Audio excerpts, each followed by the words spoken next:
Greetings. turabaramukije. My name is Mark Halverson. Amazina yiwe Mark Calverson. And I've been the pastor here for going on 13 years. Ati nabaye umurongozi w'iri torero mu myaka 13. And a pastor for more than 35 years. Ati nkaba umupasiteri mu gihe kirenga imyaka 35. I did not get to know Joseph when he lived in the Congo. Ati ntabwo namenye Joseph mu gihe yari atuye muri Congo. I did not get to know Joseph when he was in a refugee camp in Rwanda. Ati ntabwo nigeze menya Joseph mu gihe yari mu nkambi mu Rwanda. And I did not get to know him very well while he lived here in Cedar Rapids.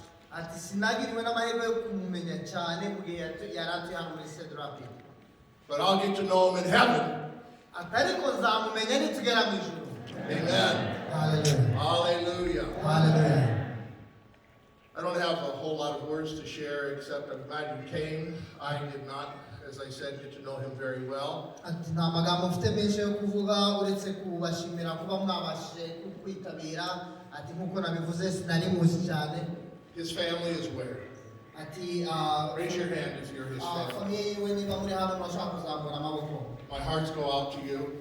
Ati umutima wanje uri kumwe namwe. The words that are in the bulletin. Ati turasoma ijambo riri. That God has him in his keeping.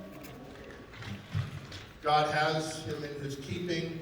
Imana yari imufite kandi ikomeje kumufata. You have him in your hearts.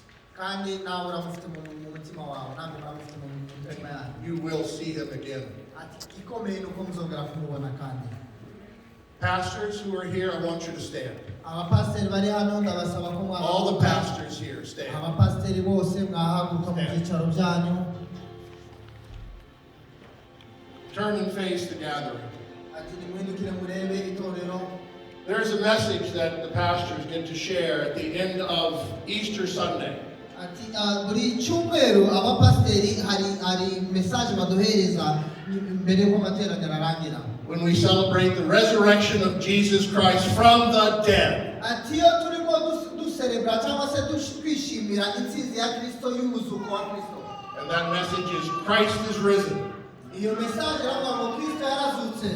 I want you, brothers, to turn with me and say in your own language to this gathering today. Ati bavandimwe bapasiteri bagenzi banje nkeneye ko mureba mu bakristo mugafatanya kuvuga naje message kubwira abakristo mu rurimi rwanyu ko Kristo yazutse. So when I do it, you do it with me in your own language. And then after we're done saying Christ is risen, I want you all to say Christ is risen indeed. Hallelujah.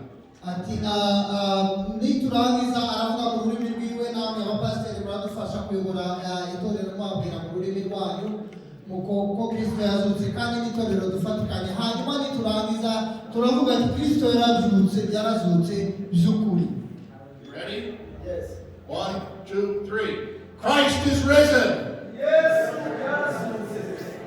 Christ is risen. Namwe mwasubira mu Kristo yarazutse. Hallelujah. Hallelujah. Thank you very much.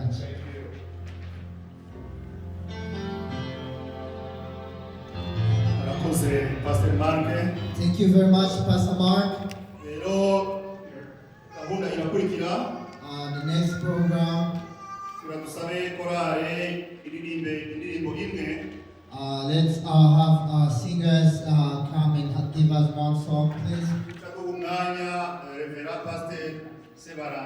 And we'll give the time to Reverend Pastor Adonis.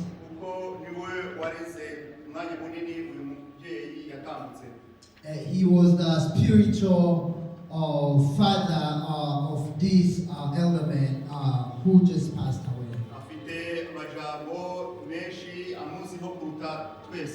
He have a lot of words that he known on him that some of us. That's why we want him to take this opportunity and he will continue with the program. God bless you so much.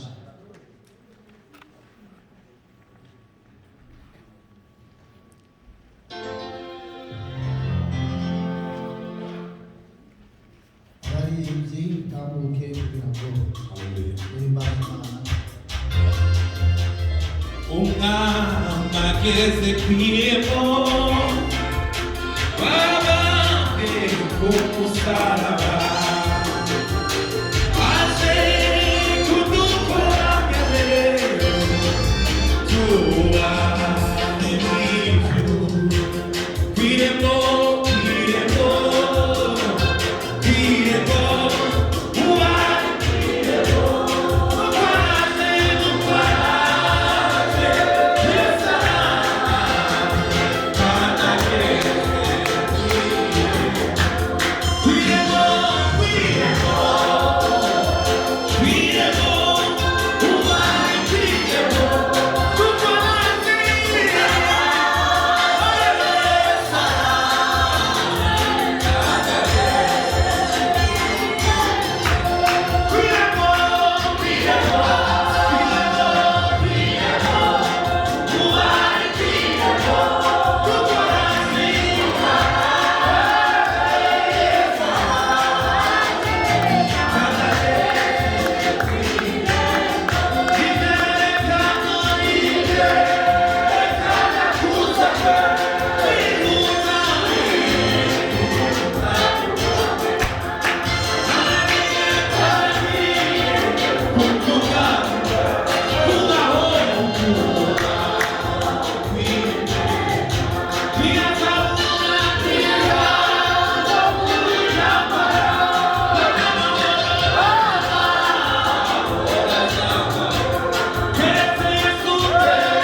no